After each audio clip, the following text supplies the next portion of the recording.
Okay, I will start now.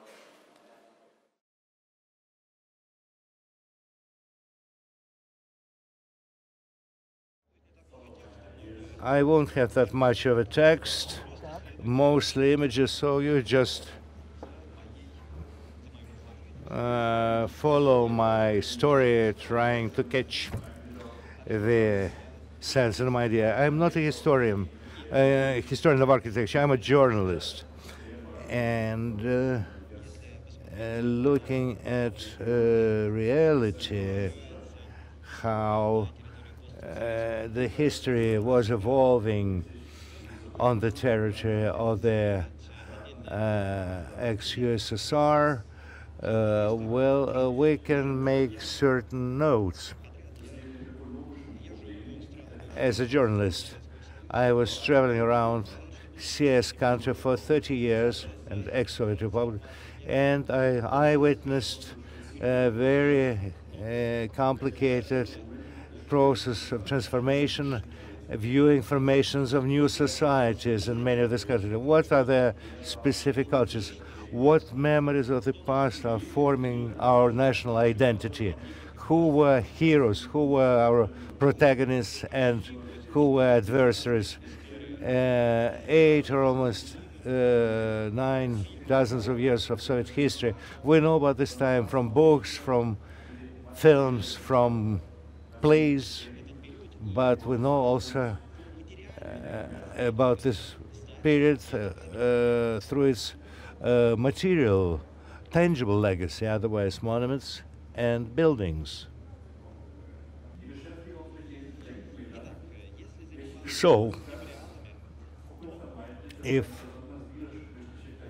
we take an exercise with memorials, we may notice that in the Soviet history there was a very contradictory period after the Second World, because most of the ex-Soviet republics are independent states today, and they are very strongly standing for their national identification, self-identification, and want to draw very sharp dividing lines, sometimes putting themselves in the role of an opposition to Moscow. We can see it by examples of Tallinn, Vilnius and Riga, and if we look and check the attitudes, today's attitude to Hitler's Germany and Stalin's Soviet Union, both regimes are viewed and perceived as occupation forces. So for those who look after the monuments and historical are in little dismay concerning how they should treat, what should be their attitude to these monuments. After dissemination of the USSR, that's about, if not more than 20 years ago, the degree of some inherited conflicts didn't cease. Well, it's quite evident that you may transform economy or the government administration system, but much more difficult was another legacy, a so-called multinational state. And the new states which appeared on the territory of the ex-USSR are national states. And it was quite a serious problem for them to integrate in the particular ethnoses or ethnic minorities or ethnic groups, and quite often they also rely upon national culture of majority. Thus we're getting a title nation, and we're getting, in this case, a minority. And in such situations, always historical reminiscences of title or majority, title nations and minority are very conflicting. And if we talk about the process of emancipation, about ideological division and separation from early dominating doctrine, hardly this process can go without pain. I think it makes no sense to go deep into the details. We see the pictures in front of our eyes. Still, what should be done about the material evidences of the Soviet period? Should they be preserved, looked after, or should they be just abandoned and thrown aside? I would like to remind of some Soviet time memorials which are mostly known to you, and they're quite noticeable, quite vivid. They speak for themselves. And existence of some of these memorials or memorial complex is under threat. Currently, others will live and survive in the future, but nevertheless, the question is how this cultural heritage can affect the world cultural history. How should they be assessed? What's their role in this context? At least will there bear memory of ideological conflicts, but nevertheless they always stepped outside of the framework of their time's ideologies. If we take a look at the faces of the figures in this monument, because I want to give it a very short comment. Please look into the faces of this monument and other monuments I'm going to demonstrate. Here we see three Latvian riflemen. Well, we see only two, but there are three of them. And here are the other groups of figures, also from Riga. It's a monument for liberty. Well, they're separated by the distance of about 2 kilometers. Both of them are located in central Riga. So here's the monument to liberty, and it was built in 1930s, well, in the Art Deco style. And this composition, which survived the Soviet epoch and which manifests national identity of Latvians, and now it is still there in Latvia's capital. And on the other side of the Daugava River, another monument was standing, and I liked it. No, it wasn't liked, sorry, by the local population, so it was replaced by another monument, and the whole image of this place had changed. Well, and the whole park area surrounding this place was changed. Here you see what's happening on the Victory Day on May 9th is celebrated there every year, and Russian-speaking population of Riga come to this monument to lay flowers. It's a very important tradition among the Russian population of Riga. And here we see the axis stretching between the above-mentioned memorials, sitting on the opposite sides of the river. So, as for this monument, once a year, well, it's becoming the focal point for festivities. This is the day of Latvia's legionnaires, and once a year they organize such a rally, and this year the rally was especially noticeable and impressive, and that was exactly on April 6th of 2015. On top of that, you see here the square of Russian Red Riflemen, and this monument was erected back in 1969, 1970. Also, it should be said, well, on the same square is the Museum of Revolution, and I think that this monument is very special. It speaks a lot, tells a lot about the time. Even in the time of its erection, well, it was quite a radical, unusual object. Well, this building is still there, although it is vacated. It used to be a museum. Now it has lost its role. Moreover, it became just a site for advertisement placement with some, small retail operations on the ground floor. Well, but there are plans to expand this building, to transform it into the museum, but not the Museum of Revolution, but it will be the Museum of the Future. The white painted part will be exhibition space dedicated to the bright future of this nation. Another example, another approach. Here you see an example from the city of Kiev. This is People's Friendship Arch.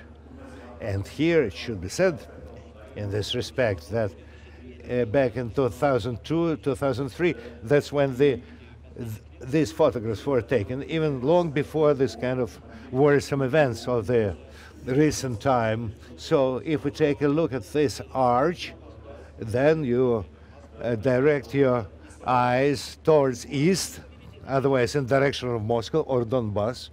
If we talk about something closer, and here you see two figures symbolizing Russo-Ukrainian friendship. This is the original of this monument, and then an amendment was added to this monument, Ukrainian production. It's not a destruction of the monument, but a certain visual commentary, just slightly, broadening the historical spectrum. And the figures of this sculpture group also make sense to look more closely, to look at the faces of the characters. So, are there any, clashes of these memories, of the historical memories? Then we get to different stories of different numbers of political victims. And I want to quote Adam Kryminski, the Polish journalist, who said that there were so many wars, as many wars in this world as there are many nations. And he attempted to put forward the idea that even memories of the Second World War never bring us to the unity. And this separation is happening not only on the ex-Soviet half of the world, but it's typical for the whole European continent. And when just one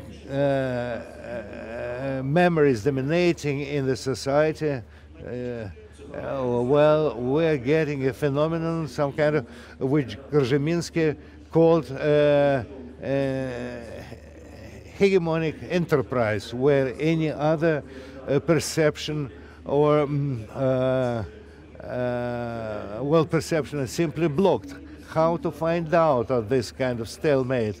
Because everybody is interpreting and telling stories about war and peace through the prism of his or her individual sorrow, through, valor and bravery of the winners. But yes, it certainly has place, but there's also is a room for a general human sorrow. So perhaps it really makes sense not to tell just one story, but try to come over to general values, general or common identity, and thus to relieve history from politics. So I'd like to illustrate this topic with several more slides For example, what's happening today in the town of Brest. This monument, some time ago, was among the most horrible monuments of the world. That was American version. But there were protests coming from Russia about such interpretation, and this monument was excluded from this, list. But it was standing there very solemnly. I took a very close look, and this face, the face of this monument, really makes a vivid contrast with the rest of the feature. Well, it's not very much making the impression of a face of a winner, of a victor. Still, I really don't know. I'm confused how to, what attitude I should express towards this building. But still, I'm under the impression of this expression of his face, and I think this is exactly a kind of tension which makes the art object really acting. Another example of tension I see in a monument is a monument for the victims of siege in St. Petersburg. It's located in a very monumental square. This monument is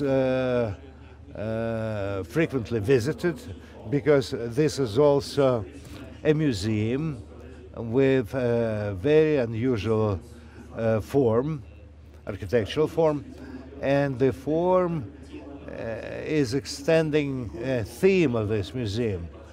And I also want to attract your attention to the figures. These are not just soldiers at the front line. They are building here, barricades, but these are the citizens of St. Petersburg from the besieged town. It reminds us slightly of a French monument. So this kind of privatization of memories is overwhelmed by such composition. Another example of a monument in Tallinn, even the whole memorial ensemble, better to say, and this memorial is very organically fitting into the landscape, kind of extending its perspective to the horizon, towards the sea. I think those of you who've been there could find this memorial quite impressive.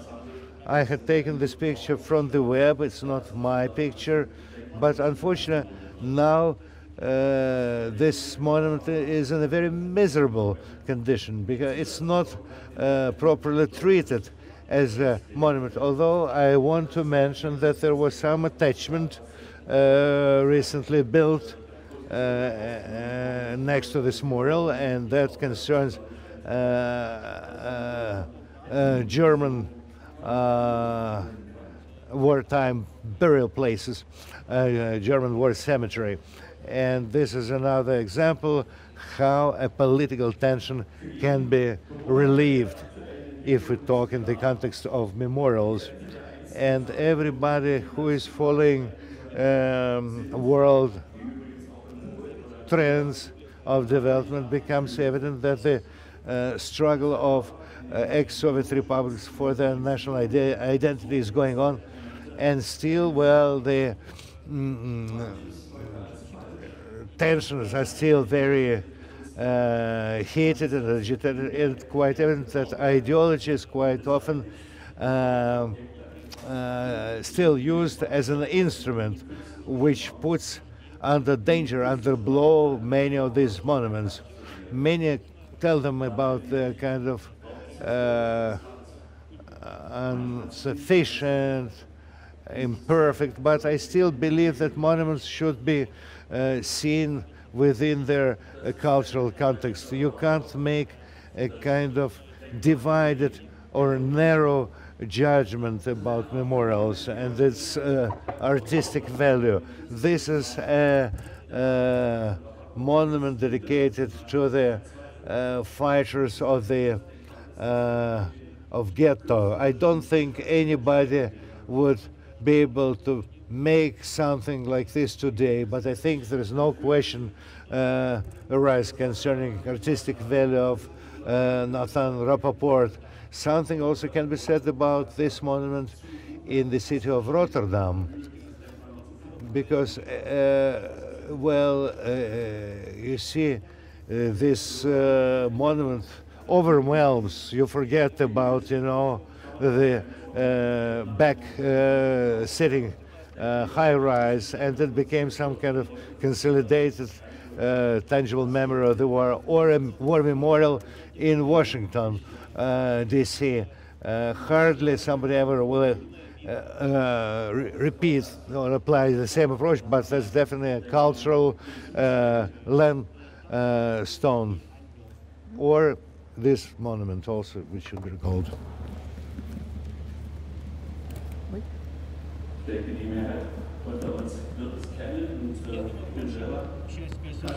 So most of you know this monument. I knew it because there were many photos that I saw, but when I saw it personally, when I turned up in front of it, I was extremely impressed. It made such a big impression on me. And finally, Salas Pils, this is Riga, the mid-60s. And I didn't even know that this was an old monument, we know all those figures lying on this grass in Salas Pils, but what you can't find in the books or what you can't find in the photos is that when you come closer to this monument, you will see those figures. And on the right, if we take a look inside, you'll see this smooth concrete, no information, no signs, nothing. So you come up the stairs and you can see the area, you can see around surroundings, and then you'll see this long corridor. So you can't really walk along this corridor while talking to each other. You can walk there only in silence. And at the end of this corridor, you'll see this door, and you can go out like you become free. And that's the square that you see. So you walk through this concrete structure and then come onto the freedom. And in Buchenwald we have these classical forms, whereas in Riga we have very different forms, and this would be the culmination of brutalism. So these figures that can be seen here, they're still there, and people come there. And I visited this monument on a weekday, and it wasn't a weekend, and I wasn't the only visitor. So there are many children, many school children coming with the tour. So they bring some flowers.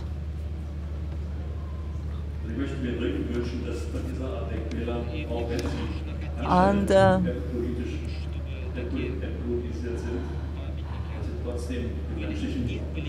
I'd love these monuments to be depoliticized,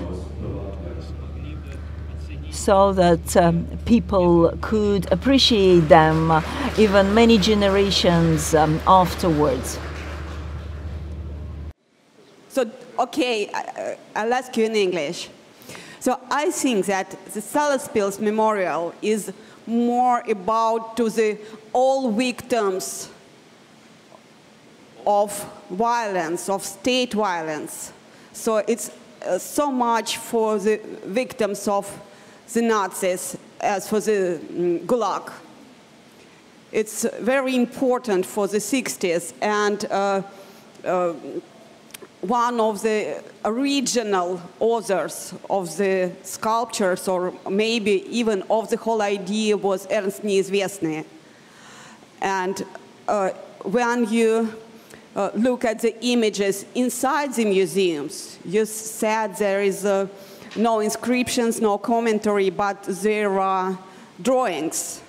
And those drawings depicting people in forced labor, you know, which we more often associate with the Gulag systems than with Nazis' camps of death, I mean. So I think it has more general meaning, which unites people, I mean, even in Latvia, and it's relevant for the Soviet period and for now and for Russians and for the Latvians. Thank you. So what do you think about it? May I answer in German again?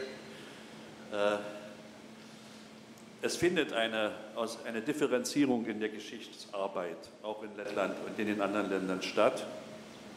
Sie findet in den Museen statt. In den Museen. Die Museen haben alle ihre Contents, ihre Inhalte geändert.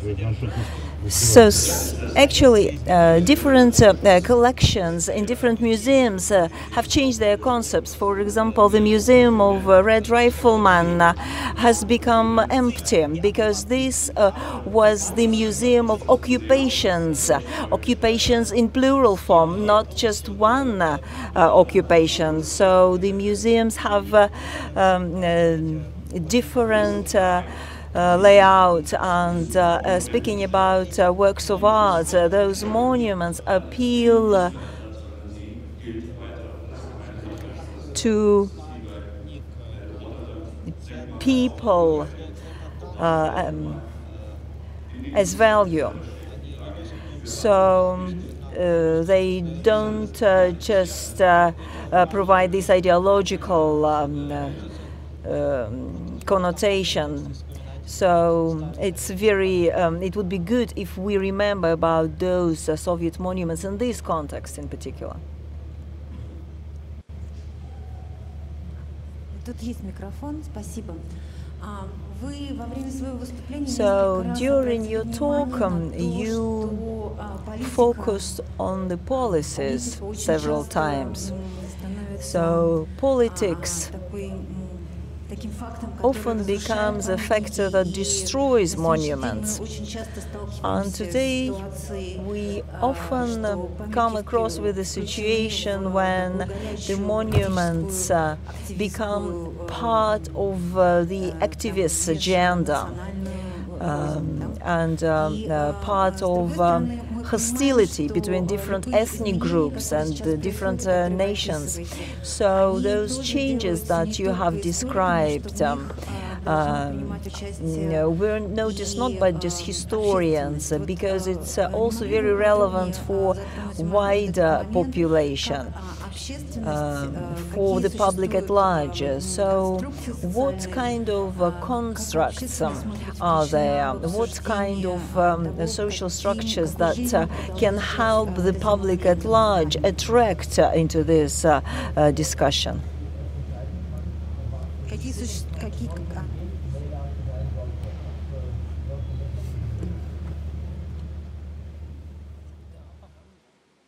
Ich fürchte, gerade in den letzten Jahren haben sich in der Gesellschaft diese Konflikte sind eskaliert. Ich glaube, dass die Gesellschaft überhaupt erst einmal wieder zu einem positiven, zu einem deeskalierenden. Well, first of all, this tension in society should become less. So we should focus on de-escalation. We should develop different culture. We should change the mindset, first of all, and only afterwards we can think about the meaning of different monuments. For example, the monument to Alyosha in Tallinn, do you remember its role in conflict? Or, for example, Brutus's monument in Lithuania. So there are different monuments like that in different countries. It's not that they're the best examples. There is Lenin in Berlin that was demolished 15 years ago, but now, 15 years later, they got the bust of Lenin's statue, so his head is installed in the museum. So it's not the whole Lenin statue, but just his head. So and it's exhibited in the museum, just in the form of the head. So the society is thinking now differently than it used to think 10 years ago. Maybe it's more peaceful in Berlin if we compare it with the Baltic states. And if you destroy the monument, you won't be able to recreate it again. That's the problem. Thank you, Wolfgang. It works? Работает? Да. Thank you, Wolfgang. Just one comment, concerning your argument that the ideological and content transformations were mainly happening after the collapse of the Soviet Union. I would like to bring another example which talks about that some monuments that were built during the Soviet period, since the very beginning, already suppose this ambiguity and ideological and content ambiguity, like the memorial of Sovietization of Armenia that was built in Yerevan. First, it was built in 1967 as a memorial to the Great October Revolution. But from the very beginning, it was oversaturated with very eloquent and very delicately developed ambiguous symbolism, national symbolism connected with historical narrative starting from the pre-Christian period, going to the Armenian period, and then connected it with the October Revolution. Then, in 3 years, in 1970, it happened something in the style of Radio Yerevan anecdotes. So in order not to build another monument, they just added an additional element on the top of it, on the top of the Spiel, and just renamed it as the Monument of the Sovietization of Armenia. And after the collapse of a Soviet system, the monument got another title. It was a memorial for the victim of Stalinist repressions. So, if there are no any questions, I would like to wrap up the session.